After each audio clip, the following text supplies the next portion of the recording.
Hamba-hamba Allah yang dirahmati oleh Allah Subhanahu wa Ta'ala.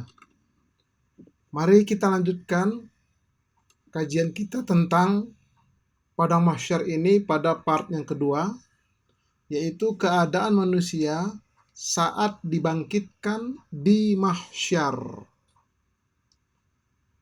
Yang pertama mengangkat kepala ketika sangkakala itu ditiupkan di padang mahsyar adalah Rasulullah Sallallahu Alaihi Wasallam dari semua makhluk. Disebutkan dalam hadis riwayat Imam Bukhari. An Abi Hurairah radhiyallahu anhu anin Nabi sallallahu alaihi wasallam qala inni awwalu may yarfa'u ra'sahu ba'da nafkhatil akhirati. Sesungguhnya aku adalah yang mula-mula orang yang mengangkat kepalanya setelah tiupan sangkakala yang terakhir itu. Kata ulama-ulama maksudnya tiupan yang ketiga. 2 kali ditiup di muka bumi, sudah kita kaji pada pertemuan terdahulu. Yang terakhir, yang ketiganya adalah di padang mahsyar. Jadi Rasulullah pertama kali mengangkat kepalanya. Fa'idha ana bi Musa muta'allakun bil arsh. Dan ketika itu aku melihat Musa tergantung di arsy. Musa sudah tergantung di arsy. Fala adri akadzalika kana amba dan nafkhoti. Maka aku tidak tahu, kata Nabi, apakah dia sudah memang begitu keadaannya setelah peniupan sangkakala. Jadi Rasulullah pertama mengangkat kepalanya. Begitu dia angkat, dilihatnya ya Nabi Musa alaihissalam itu tergantung di arsy. Kemudian ketika di padang mahsyar itu manusia tidak berbusana dan tidak berkhitan. Disebutkan dalam hadis riwayat Imam Muslim. An Aisyata qalat sami'tu Rasulullah sallallahu alaihi wasallam yaqul yuhsyarun nasu yaumal qiyamati khufatan uratan ghurlan. Akan dibangkitkan manusia pada hari kiamat nanti dalam keadaan tidak bersendal, dalam keadaan tidak berpakaian, dalam keadaan tidak berkhitan. Qultu ya Rasulullah, an-nisa'u war-rijalu jami'an. Kata Aisyah, wahai Rasulullah, perempuan dan laki-laki itu disatukan, bercampur begitu. Yanzuru ba'duhum ila ba'din. Kalau begitu bisa saling memandang dong antara sebahagian dengan sebahagian yang lain, kata Aisyah kepada Rasulullah SAW. Qala sallallahu alaihi wasallam, Nabi pun kemudian menjawab atas pernyataan Aisyah tersebut, ya Aisyah, wahai Aisyah, al-amru asyaddu min ayyanzura ba'duhum ila ba'din. Urusan pada waktu itu lebih berat, sangat berat daripada sekedar memandang satu sama lainnya. Artinya tidak ada kepikiran ngurusin orang lain begitu. Mengapa? Karena masing-masing ngurus dirinya sendiri. Nah itu. Ya, jadi ketika itu luar biasa, sangat luar biasa. Saya sampaikan sebagai gambarannya, apabila terjadi gempa, kita berada di rumah, semuanya, atau di gedung lah, ada atasan, ada teman. Begitu terjadi gempa, langsung semuanya pribadi menyelamatkan diri masing-masing. Tidak peduli sama atasan, tidak peduli sama teman, bahkan tidak peduli barang-barangnya yang berharga di dalam gedung itu, dia tinggalkan semua. Nah, kenapa? Ngurusin diri sendiri. Begitulah nanti di padang mahsyar itu. Tidak ada kesempatan memandang orang lain. Ini hamba-hamba Allah. Nah kemudian yang pertama diberi pakaian oleh Allah disebutkan dalam hadis riwayat Imam Bukhari.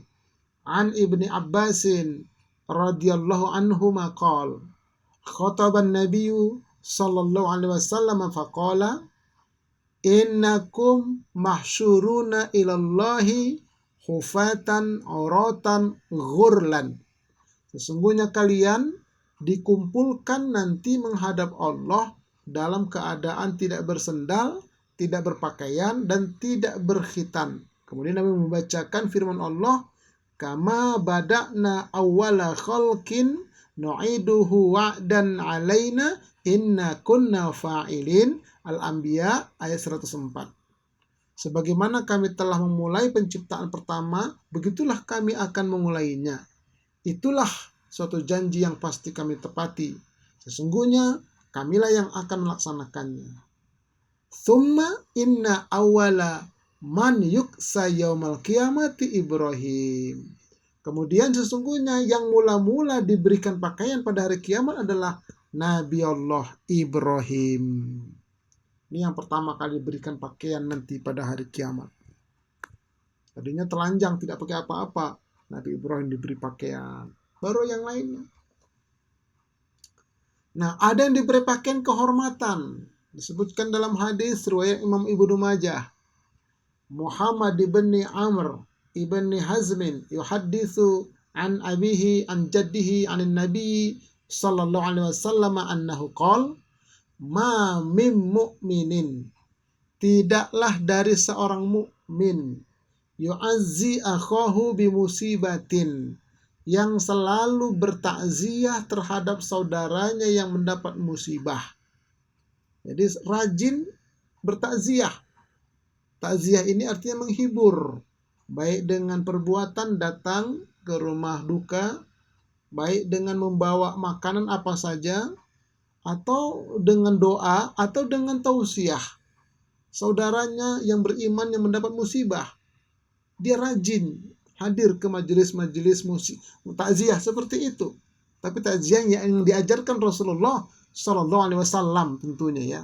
Ada kajian khusus nanti tentang bagaimana takziah yang diajarkan oleh Rasulullah SAW diamalkan oleh para sahabat, begitu juga imam yang 4. Jadi takziah seperti itu illa kasahullahu subhanahu, kecuali Allah akan memberikan kepadanya pakaian ya, min hulalil karomah, dari pakaian kemuliaan atau kehormatan yaumal qiyamah, pada hari kiamat nanti.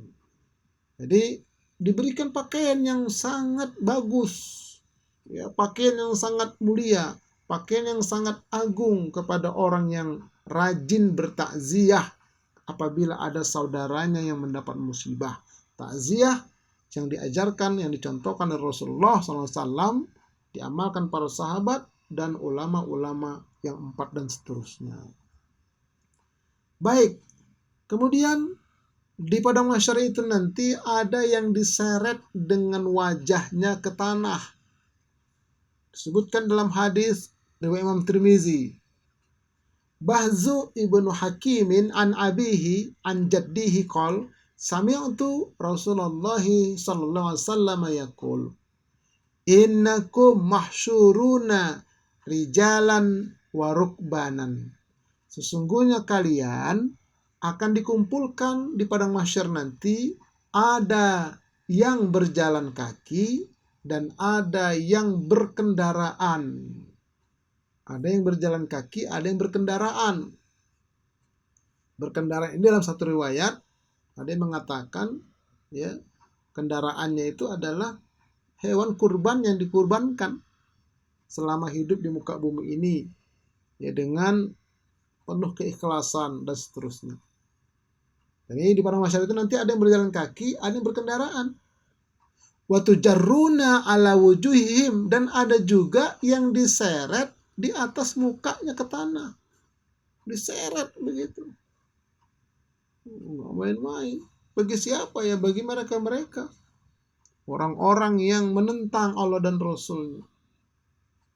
Orang-orang yang memfitnah Islam dan umat Islam. Dan seterusnya. Tidak bertobat, mereka mati dalam keadaan demikian, diseret muka mereka. Ini hamba-hamba Allah. Nah, inilah gambaran orang yang diseret itu oleh malaikat, tarik sana, tarik ke sini. Na'udzubillah min dzalik. Jangan sampai kita mengalami hal yang demikian nantinya. Na'udzubillah. Nah, kemudian ada yang bertanya, bagaimana berjalan dengan wajahnya ke tanah itu, ya Rasulullah? Sebutkan dalam hadis riwayat Imam Muslim, Anas bin Malik anna rajulan qol, ya Rasulullah, kaifa yuhsyarul kafiru ala wajhihi yaumal qiyamah? Bagaimana digiringnya orang-orang kafir di atas wajah mereka pada hari kiamat? Bagaimana jalannya mereka sementara mukanya ke tanah? Qala alaysa alladhi amsyahu ala rijlaihi fid dunya qadiran? Tidakkah Allah yang mampu menjadikannya berjalan dengan dua kakinya di dunia berkuasa untuk menjadikan orang berjalan atas mukanya di akhirat? Allah yang maha kuasa. Allah yang melakukan itu. Kemudian ala ayyumsyiyahu ala wajhi yaumal qiyamah. Atas bahwa Allah menjalankannya atas wajahnya pada hari kiamat. Allah maha kuasa. Qala Qatadah bala wa izzati rabbina. Itu semua adalah demi kemuliaan Tuhan kita. Allah maha kuasa, Allah maha mulia, ya, atas segala sesuatu. Nah, tapi yang jadi peringatan buat kita, jangan sampai kita mengalami, ya, bagi mereka-mereka yang ingkar, mereka-mereka yang kafir dan seterusnya. Na'udzubillah min dzalik. Kemudian matahari didekatkan dengan manusia ketika itu, dan manusia berkeringat karena panasnya. Ya, mataharinya bukan matahari dunia ini, wattnya lebih besar. Al-Miqdadu ibnul Aswad qal sami'tu Rasulullah sallallahu alaihi wasallam yaqul tudna syamsu yaumal qiyamati minal khalqi. Didekatkanlah matahari itu pada hari kiamat, ya, terhadap makhluk, didekatkan dia, kata Nabi. Hatta takuna minhum kamiqdari milin. Sehingga menjadilah, ya, dekatnya matahari itu dengan mereka seukuran 1 mil. Qala Sulaim ibnu Sa'amir. Berkata Sulaim, fa wallahi ma adri ma ya'ni bil mail. Demi Allah, aku tidak tahu apa makna, ya, 1 mil itu. Amasafatal ardi,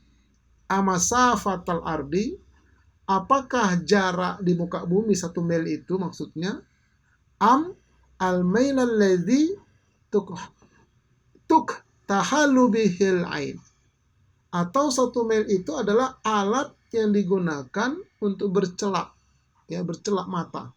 Karena ada juga nama alat namanya mail. Itu alat celak mata. Atau jarak muka bumi. Ada juga mengartikan al-milal ladzi tuqtahalu bihil ain. Ya, sejauh mata memandang, ya, lelah mata memandang. Ada mengatakan begitu. Jadi tidak jelas 1 mil itu maksudnya satu apa, yang jelas dekat, kata Nabi. Dekat. Betul-betul dekat. Qala fayakunun nasu ala qadri a'malihim fil araq. Nah, di sini yang paling penting kita perhatikan. Nabi bersabda, maka jadilah manusia itu atas kadar atau seukuran amal perbuatan mereka di muka bumi keringatnya. Jadi manusia berkeringat tergantung amal ibadahnya, banyak keringatnya itu. Faminhum mayyakunu ila ka'baihi. Maka di antara mereka di padang mahsyar itu, ya, ada yang menjadi keringatnya itu setinggi kedua mata kakinya. Ya, ada keringatnya itu setinggi 2 mata kakinya. Jadi nanti manusia di sana itu ditaruh di kayak tabung bola begitu. Kita mungkin pernah berenang ke kolam renang itu yang ada tabung-tabung bola, kita masuk di dalam. Kayak begitulah kira-kira. Nah, di tabung bola itu kita berada di situ, kita berjalan di situ. lalu kita berkeringat di dalam itu. Nah, ada keringatnya itu hanya kita merasakan semata kaki kita. Kedua mata kaki kita ada yang segitu tinggi keringatnya. Wa minhum mayakunu ila rukbatayhi. Dan di antara mereka ada orang-orang yang keringatnya itu setinggi dua lututnya. Wah, lebih tinggi dia dua lututnya. Wa minhum mayakunu ila haqwaihi. Dan di antara mereka ada orang yang keringatnya itu setinggi pinggangnya. Wah, lebih naik lagi dia keringatnya. Tapi masing-masing mengamalkan tergantung amalnya. Wa minhum man yuljimuhul araku iljaman. Dan di antara mereka ada yang menenggelamkan keringatnya itu. Sampai dia tenggelam. Benar-benar tenggelam dia. Qala wa asyara Rasulullah sallallahu alaihi wasallam biyadihi ila fihi. Ya, kata sahabat ini Rasulullah memberikan isyarat, ya, memberikan isyarat dengan tangannya itu, dengan telunjuknya itu menunjukkan mulutnya, hidungnya sampai mata tenggelam semua. Oh, jadi ada yang keringatnya seperti itu. Ya, tergantung masing-masing. Nah, inilah hamba-hamba karena panasnya itulah. Jadi hati-hati kita di muka bumi ini. Kalau amalan kita, amalan soleh banyak, keringat kita sedikit. Tapi kalau perbuatan dosanya yang banyak tidak bertobat, maka keringatnya akan menenggelamkan dia. Ini belum dihisap, belum masuk neraka, baru menunggu, ya, menunggu proses hisap itu. Begitu keadaan manusia di sana. Ya Allah ya Rabb. Nah, ini gambaran matahari dekatkan itu, panas, luar biasa. Kemudian ada yang wajahnya tertunduk lagi terhina. Ini dalam keadaan di padang mahsyar itu. Masih berkumpul ini. Disebutkan dalam surah Al-Ghasiyah. Ayat 1-3 berfirman. Bismillahirrahmanirrahim. Hal ataka hadithul ghashiyah. Wujuhu yawma idzin khashi'ah. Amilatun nasibah. Sudahkah datang kepada kamu berita tentang hari pembalasan? Banyak muka pada hari itu tunduk terhina. Bekerja keras lagi kepayahan. Jadi mereka itu susah berjalannya, susah bergeraknya. Kenapa? Karena terhina, karena amal perbuatan mereka di muka bumi ini. Ya, perbuatan dosa dan sebagainya. Nah, jadi terhina mereka. Ini ada yang seperti itu wajahnya. Menyesal dan seterusnya. Tidak ada gunanya lagi. Nah, tapi ada juga yang wajahnya berseri-seri. Lanjutan ayatnya surah Al-Ghasiyah ayat 8-9. Wujuhu yawma idzin na'imah lisa'iha radiyah. Pada hari itu di padang mahsyar itu banyak muka yang berseri-seri. Senang. Kenapa? Merasa senang karena usahanya di muka bumi ini diridhoi oleh Allah. Jadi banyak ibadahnya, imannya benar, ibadahnya benar, matinya husnul khotimah. Di padang mahsyar dibangkitkan, wajahnya berseri-seri, diberikan pakaian kehormatan, diberikan macam-macam kenikmatan, senang dia. Ada yang seperti itu. Nah, tinggal pilihlah kita di muka bumi ini. Mau wajah yang bagaimana yang akan kita rasakan nanti di sana, tergantung usaha kita, ibadah kita, iman kita selama ada di dunia ini.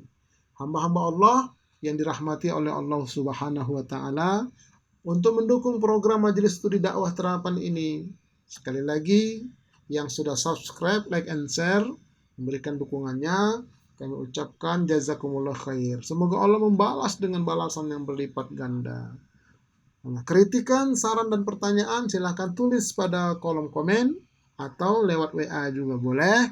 Dan untuk menyaksikan video-video sebelumnya, silakan tulis Ustadz Arifin Purba Official di YouTube. Nah, insya Allah akan ketemu. Dan mudah-mudahan nanti kita akan lanjutkan tentang mahsyar ini pada part ketiga, part yang terakhir, insya Allah.